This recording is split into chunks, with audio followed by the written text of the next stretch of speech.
Right, hello everyone, just a quick video to show you how to reset the spanner light. You've got the orange one there, you've also got the spanner in the middle there. It's the service reminder light more than anything. Very easy on a Peugeot 2008. This is a 2017 model.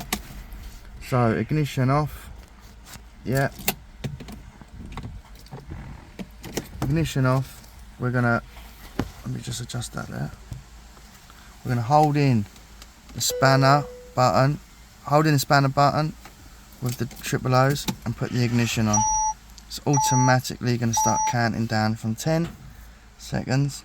Just keep it pressed in. It says it's reset itself. Let go. Simple as that. Start your engine. All done. Thank you. Have a good day.